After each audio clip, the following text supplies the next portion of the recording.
Hi everybody, my name's Gabriella. I hope everyone's doing good today. I'm currently 8.5 months pregnant. You can't really tell, you still can't really tell, but there's a baby in there.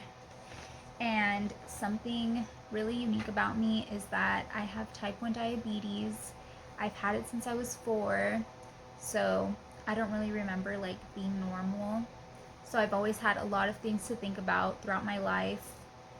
And when I found out I was pregnant, I was like, oh shoot, I have even more stuff to think about that I don't even know what I'm supposed to think about anymore.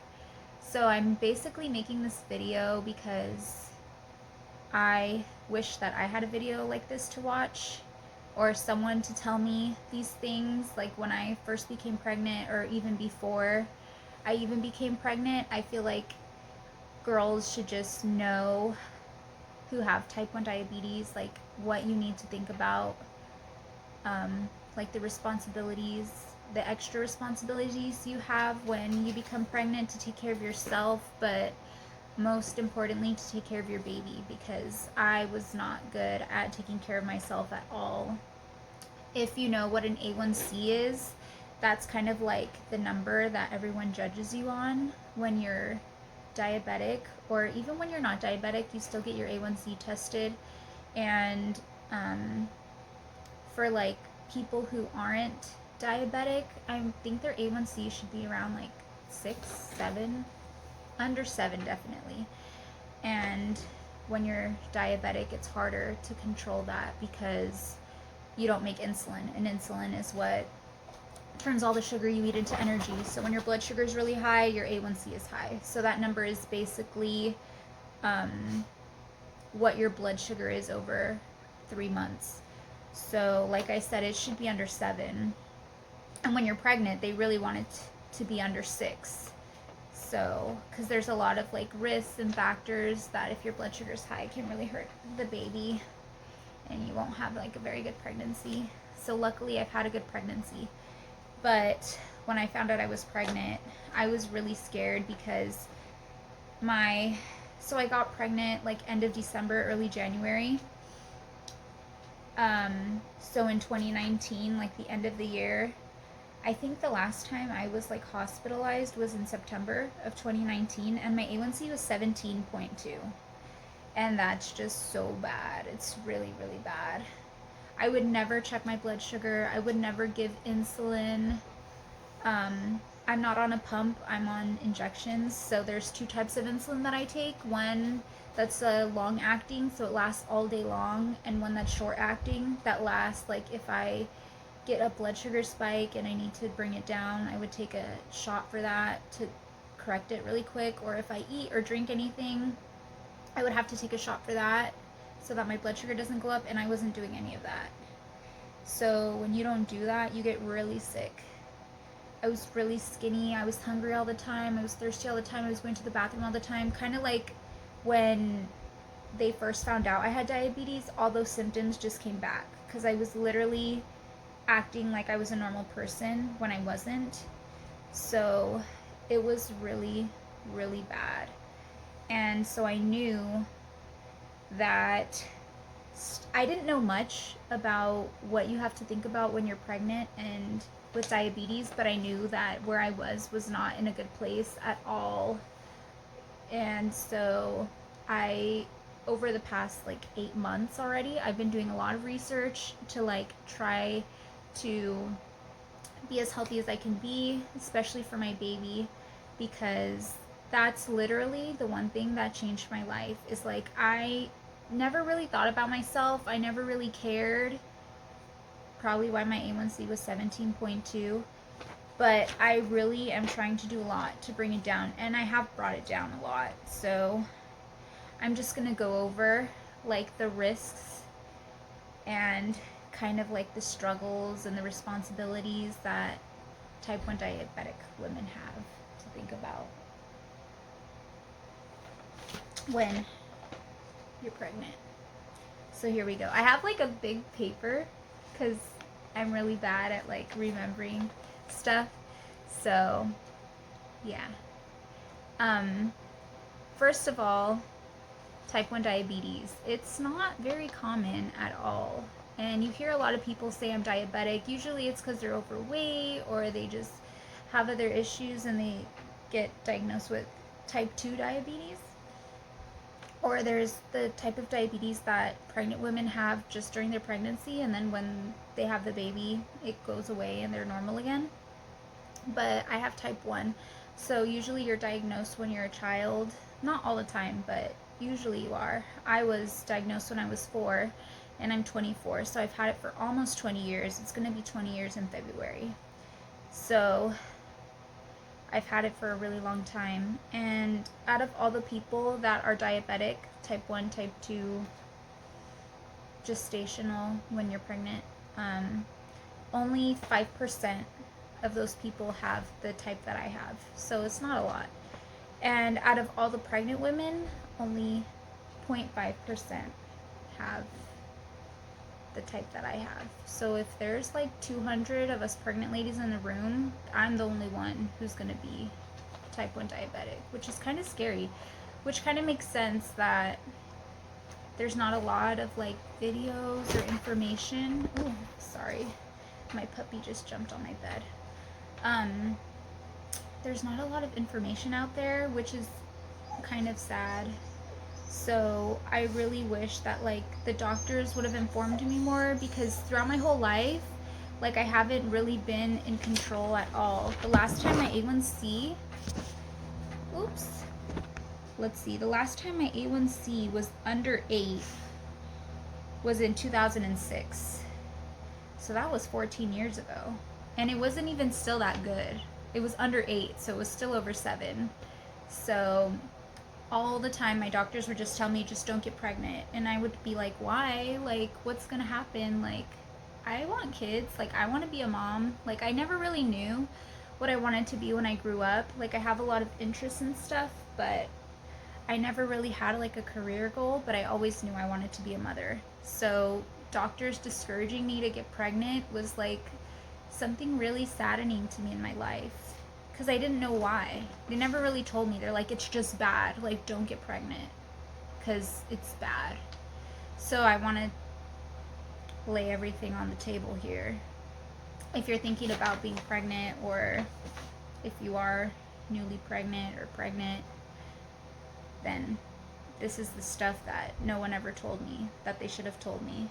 And I still would want to be a mother, even after hearing all this stuff, because it's just so exciting, and I'm so excited. I'm going to have a girl, and it's just, literally, it's like the best thing in my life so far. And probably for the rest of my life, it'll be the best thing. I'm so excited. It's going to be so fun.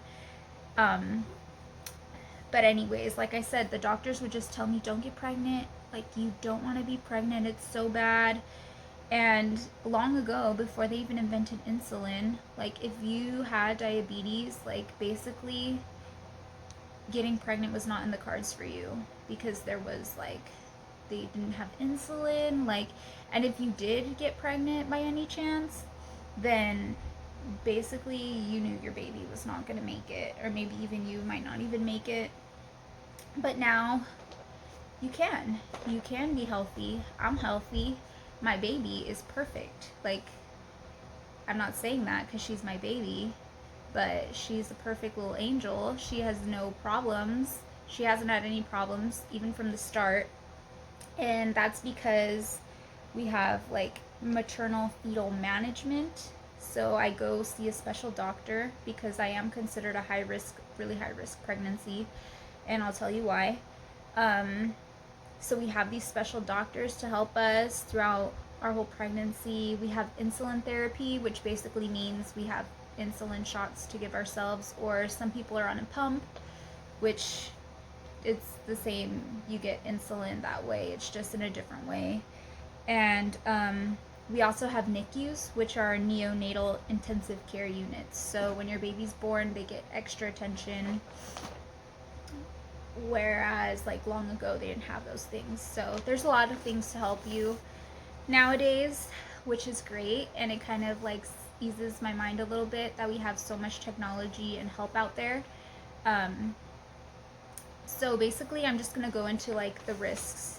And all these risks are what make being type 1 and pregnant considered a high risk pregnancy.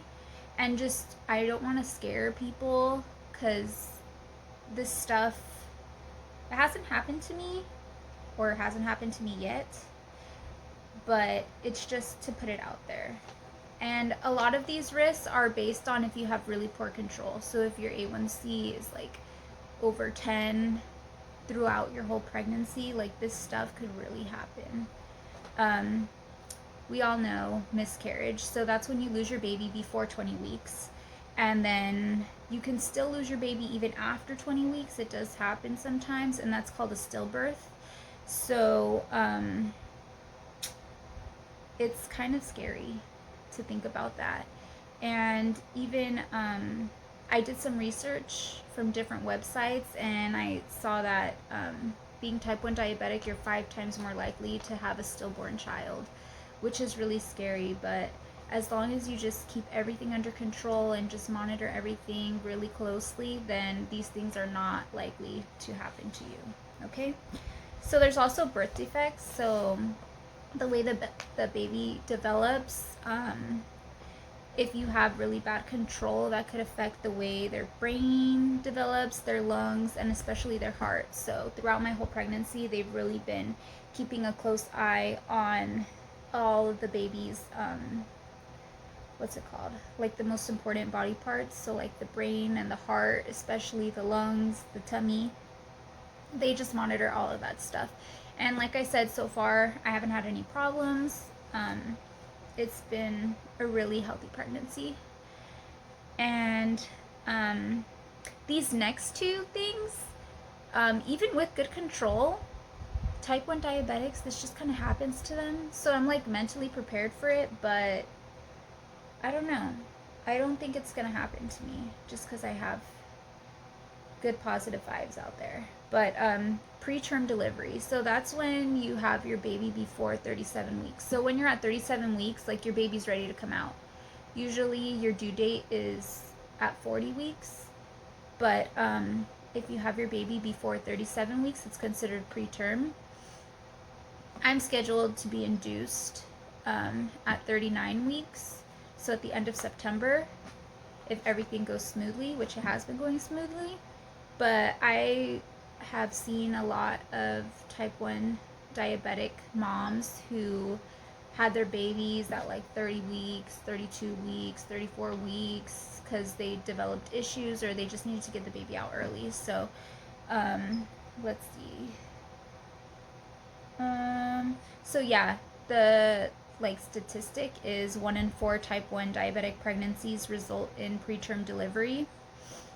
Whereas if you weren't diabetic, less than 5% of normal women deliver prematurely. So like I said, even if you're in good control, like you could still deliver early. Not necessarily go into labor early, but maybe the doctors will need to deliver the baby early.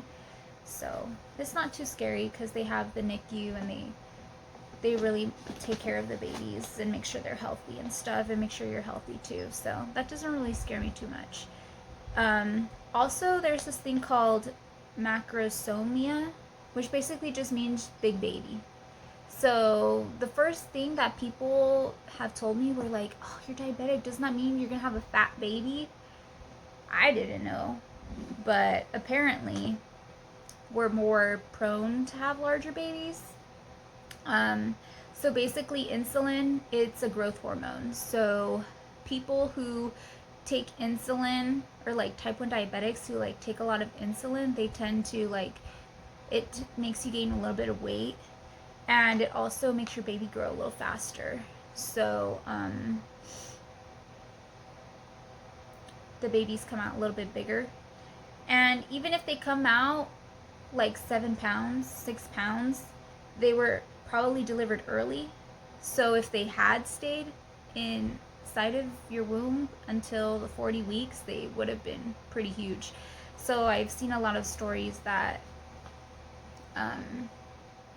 people who've delivered like at a normal time, their babies come out like 9 to 11 pounds, which is, my baby, she's like a week behind. So she's a little bit smaller. But my insulin requirements during this pregnancy haven't been too much. Like, I barely take any insulin. It really affects me a lot. So I think that's one of the reasons why she's smaller to normal size, because I'm not taking that much insulin. So I don't think that's affecting her growth in any way.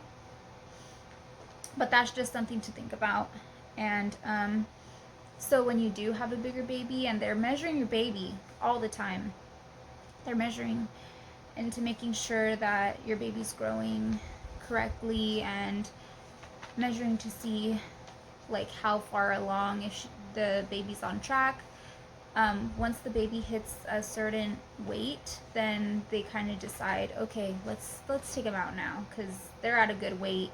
Even if it's early, they're pretty much grown to their full potential, so they take them out early. And also, C-sections are really common, because the babies that are born the natural way, vaginally, they tend to get like shoulder injuries. So sometimes they rather just cut you open and take the baby out that way. Especially if your baby's over 8.5 pounds. If they measure over 8.5 pounds, then they usually want to do a C-section, just so that you don't get hurt, and so your baby doesn't get hurt too. So I was like mentally prepared for a C-section too. Even at the beginning, I was like, I want a C-section, because childbirth has always been like a really big fear of mine. But now everyone's telling me, don't get a C-section, like just do it the normal way. But if it comes down to it and I have to get one, I'm fine getting one, because I just care about the baby. So whatever's best for the baby. And there's also something called neonatal hypoglycemia, which basically means babies with low blood sugar. So my baby isn't diabetic. And usually people with type 1 diabetes, when they're pregnant, their babies inside of them are not diabetic. So their pancreas works. They're making insulin. And since you're giving yourself extra insulin, they don't make as much when they're inside of you. So basically, when you're in labor and during your delivery, they really, really are keeping a tight control on your blood sugar, because if it's high and you have to give yourself extra insulin, that insulin's going to stay in your body and stay in the baby's body for a couple hours. So when the baby's delivered, their pancreas starts working at their normal rate. So they're making regular amounts of insulin. And if you gave yourself a shot to correct a high blood sugar during labor, they're going to have extra. So the more insulin you have, the lower your blood sugar is, and a lot of babies come out with low blood sugar, which is really scary, because I've read some stories about how their blood sugars are like in the 20s, and you want your blood sugar to be between 70 and 90, so that's really low. And so that's also why they go to the NICU, so that they can correct and stabilize the blood sugar of the baby. And then there's always a chance that your baby's going to inherit type 1 diabetes, because when you have it, anything you have, you're kind of expecting your baby to kind of get that as well. So these are the statistics that I read that apply to me. So if you give birth before you're 25, which I'm 24, so my baby, 1 in 25, will also get type 1 diabetes. And if you develop type 1 diabetes before you were 11, which I got it when I was 4, then it's double. So it would be 1 in like 12, or 1 in 12.5. But you also have to keep in mind that 80% of people with type 1 diabetes have no family history at all, just like me. So I got it, no one else in my family had it. We didn't even know what it was. I never heard of it before. So 80% of type 1 diabetics, they have no family history. So I just always try to remember that it's not always anyone's fault why people get type 1 diabetes. It's just something that happens, like bad luck in the cards. But because I know so much about type 1 diabetes, and I know the symptoms and what to look for, I'm always gonna worry. Like, what if one day my child like is super thirsty or super hungry, I'm gonna be like, oh, maybe she has diabetes. Or maybe it was just a hot day, you know, stupid stuff like that. So that's always going to be like a worry on my mind. Like, what if she has to go to the bathroom a lot? Or what if she's like really fatigued, like really tired all the time? Like, those are all symptoms of type 1 diabetes, but they're all things that happen to kids all the time who like don't have diabetes.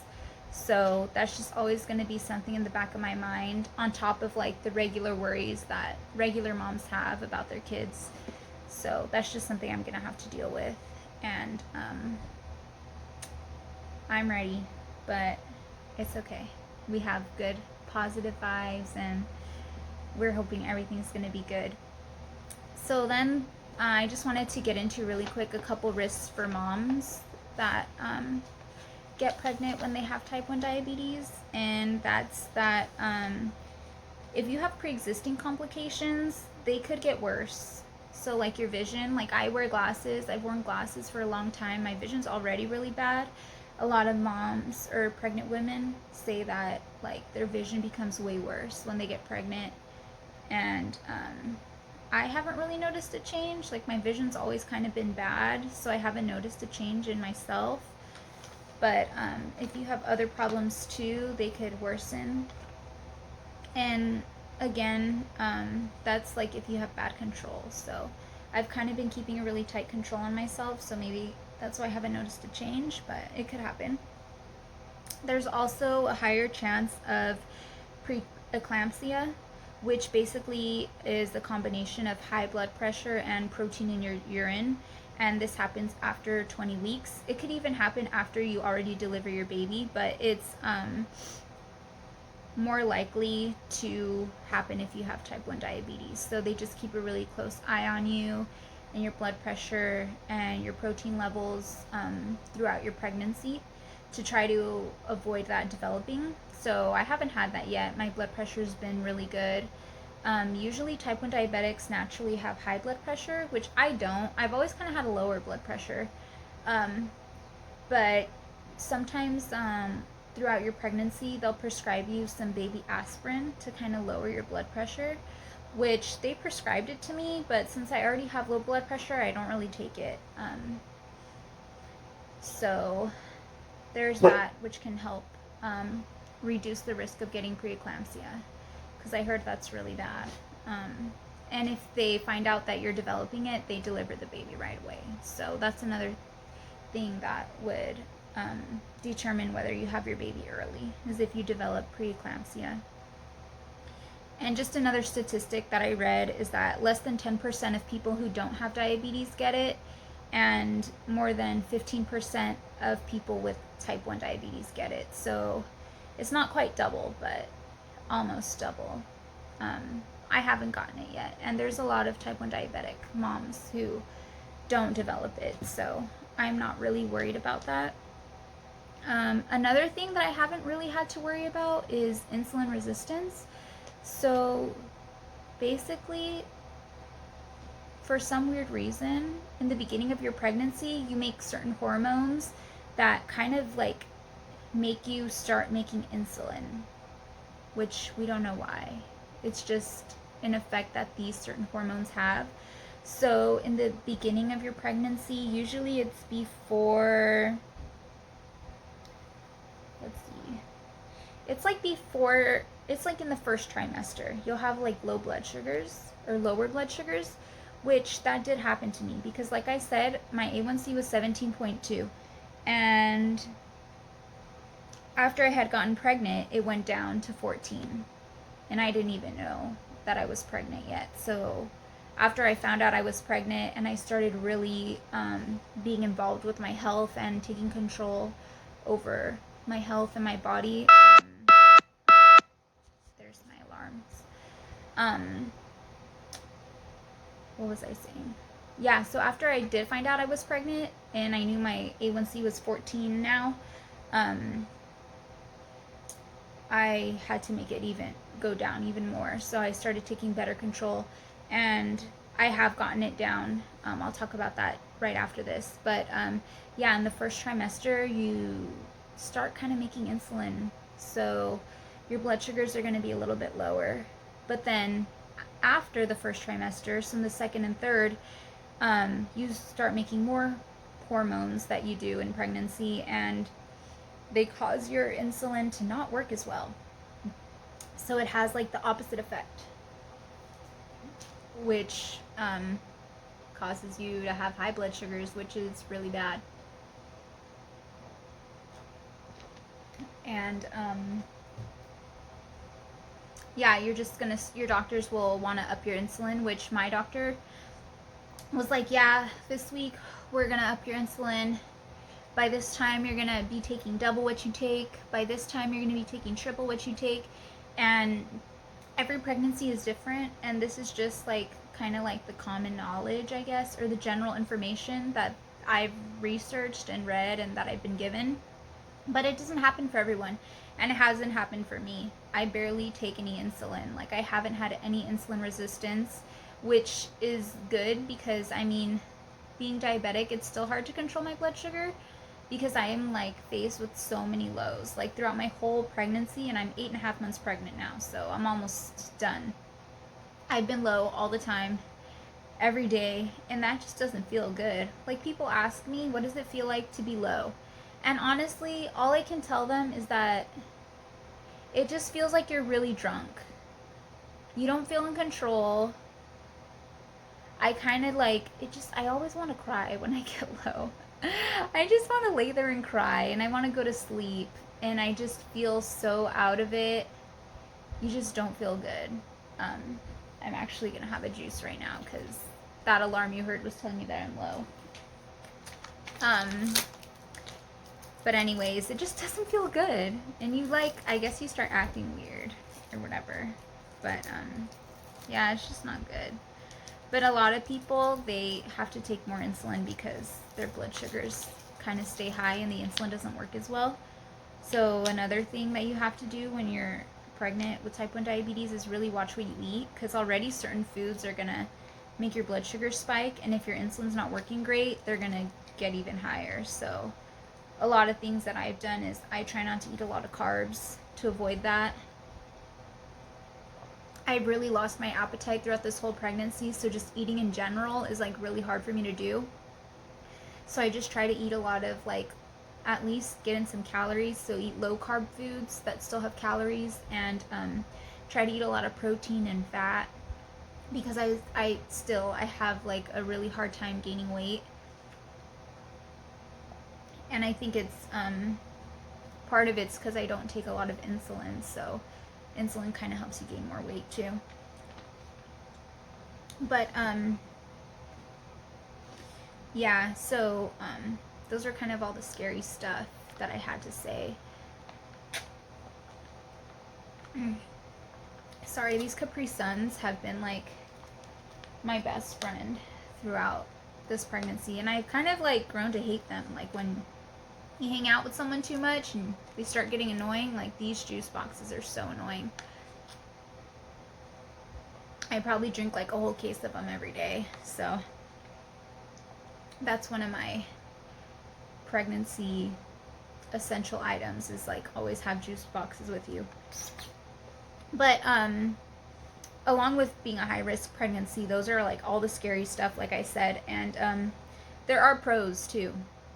There's one of the pros that I really like is that it's like and dislike.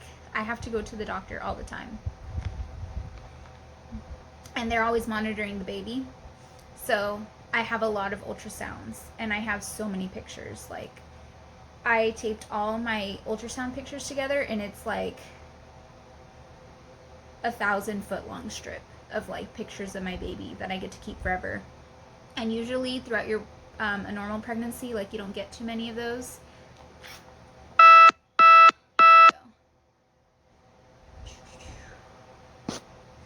You get a couple pictures in the first trimester, maybe a couple pictures in the second, a couple in the third. Like, you're kind of just doing it on your own. Like, if you have something that you think is wrong, like, yeah, you can call your doctor, but some people, they're kind of afraid because they don't want to sound stupid, and Me, I go to the doctor all the time. So any question I have, it's like, oh, this happened a day ago and I'm seeing you already. So can you tell me about this? And it's really cool because then you get a closer relationship with your doctor. Um, so like I kind of mentioned in the beginning of this video about maternal fetal management or medicine. So my special doctor that I see is a MFM, and I've been seeing her every 2 weeks since I became pregnant. Sometimes I see her more often, but once I hit 35 weeks, which on Tuesday,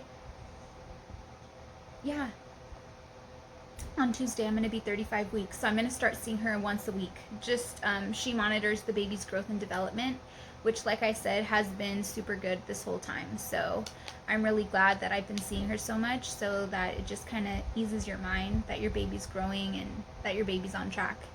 And also my endocrinologist, so that's my doctor for diabetes. I see her every 2 weeks, and since the start of my pregnancy, just because my A1C was so high that we really had to get it under control fast, just to dodge any problems that could come up. So I see her every 2 weeks. So I don't really see her because of COVID, so I talk to her on the phone every 2 weeks, and I send her my reports and everything, and we just go over any changes that can help me be better. I'm always improving for the rest of my life. I'm gonna have to improve all the time, but I'm really educated and I know a lot about my own body, so I'm really good at making changes on my own, and I just confirm them with my doctor, and she usually always agrees with me, so that's good. And then at 32 weeks, I started doing NST scans, which are non-stress tests. I almost forgot what they're called. And I go twice a week to do that. So that's where they monitor the baby's heart rate and the fluid and your blood pressure and your protein, just to catch if you're getting preeclampsia, or just to see how the baby's doing and how their heart, and if they're getting enough blood and oxygen and stuff. So that's really fun. I get to just lay there for like 20 to 40 minutes and just listen to my baby's heartbeat and feel her move, and it's really cool. Another thing that I did was get a sorry, I'm reading this and they're big words. Nuchal translucency screening. So that measures the thickness of the fluid buildup behind the baby's neck. I think it's around, maybe it was before 20 weeks. And that just kind of determines if your baby's likely to get Down syndrome. It's an ultrasound, and they combine it with blood work that they take from you to see if they're likely to get Down syndrome or any like spinal diseases and other things like that.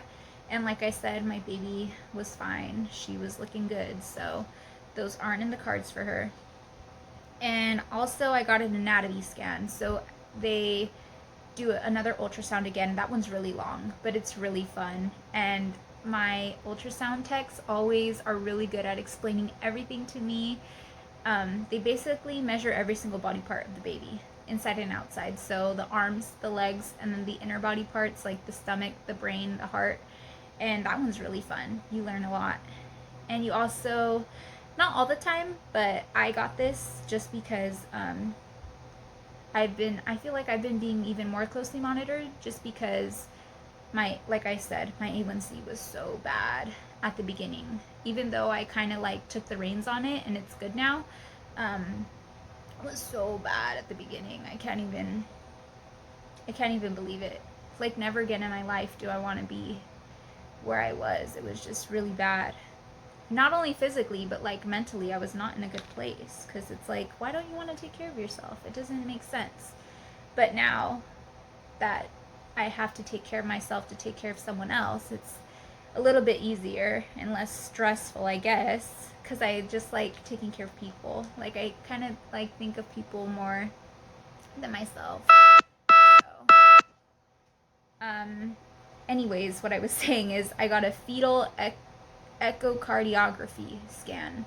So that's where they take a closer look at the heart, to see how it's growing, because sometimes babies born to type 1 diabetic moms, their heart, it's kind of enlarged and they kind of get fatty tissue around it when they're growing too much. But with my baby, it was totally good. And so yeah, that's kind of all the stuff I wanted to say about the good and the bad.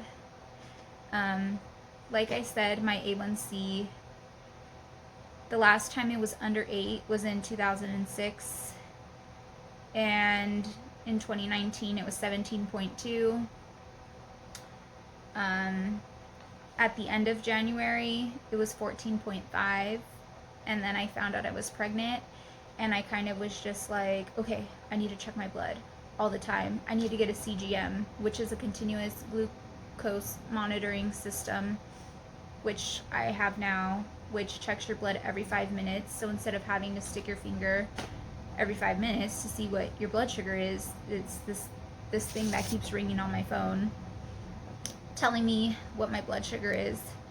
So then when I was 6 weeks pregnant, it went down to 12.8, which is still bad, but I mean, that's like 5 points. That's really good for me. And then by the time I was 13 weeks, it went down to 7.1. They want you to be under 6 when you're pregnant. So by 19 weeks, so we're in the second trimester already. By 19 weeks, I was 6.4. And then at 25 weeks, I was 5.8. So I was finally in my goal.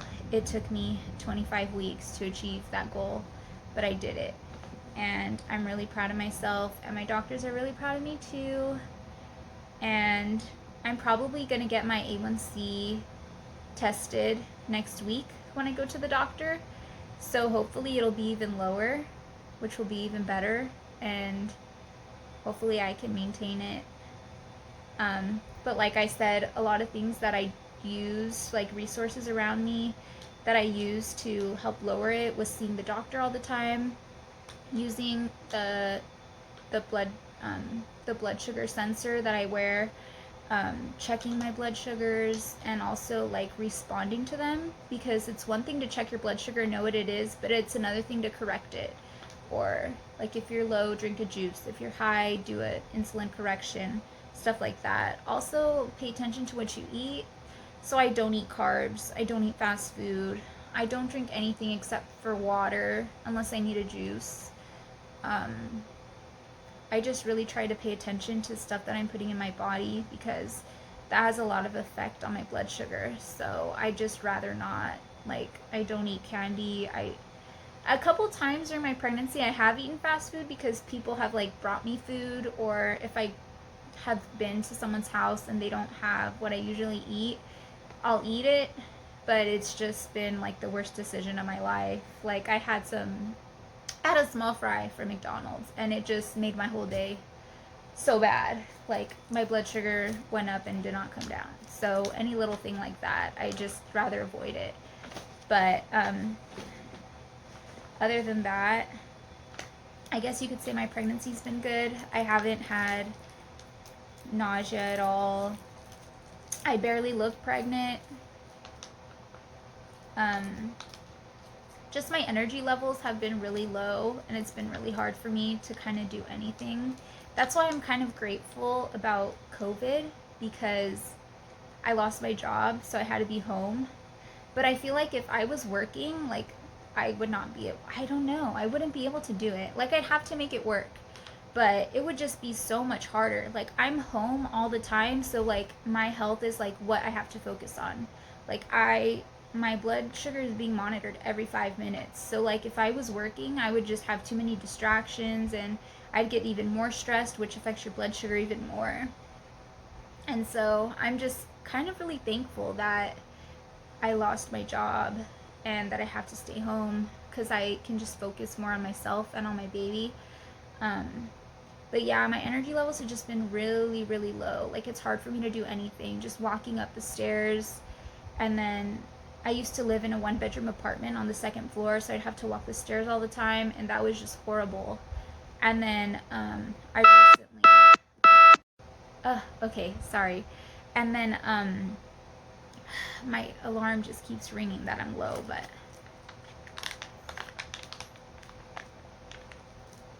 yeah. And then like a month or two ago, My boyfriend and I moved into a 3-bedroom house, so it's 1 story. There's only a couple stairs, but even those stairs, man, they get me every time. Like doing anything, getting up to walk across the house or to walk to the bathroom, like just tires me out. It even lowers my blood sugar. Like they really like you to like walk when you're pregnant, kind of exercise a little bit, and it's so hard for me to do that because anytime we're about to go do anything, and I do have a puppy, so we go take him out all the time. Anytime we're getting ready to do that, like my blood sugar just drops. And it's just the most horrible thing. So like I said, I just have to carry a whole box of juices around with me and snacks and everything. But other than that, it's been really cool. So yeah, I hope that people who watch this will feel a little better and know the scary stuff that can happen, and maybe that'll help them stay in better control. But also, like, I don't want people to be worried if their blood sugar gets high that these things are going to happen, because it's only for like long periods of time. So my doctor says, like, of course no one's perfect, your blood sugar is going to spike and stuff, but if your blood sugar is high for over 12 hours straight, like that's when you really want to like get more medical attention for that to make sure these things don't happen. But I do have days that my blood sugar gets really high and I kind of feel like a failure already. But I just have to tell myself that I've come so far, and like not to let these little things like get in the way of me doing better, because every day I'm doing better. So I'm so excited for my baby. I'm gonna end this now, and I hope that if you have questions or anything that you can comment and I'll try to answer them, or if you could just share this video so hopefully it gets to someone who like really needs to see it, like someone like me 8.5 months ago when I really needed to see this. I really would have liked to get like this information and this perspective. So if you could just share it, like it if you liked it, and just send me good positive vibes. So thank you, and I hope everybody has a great day.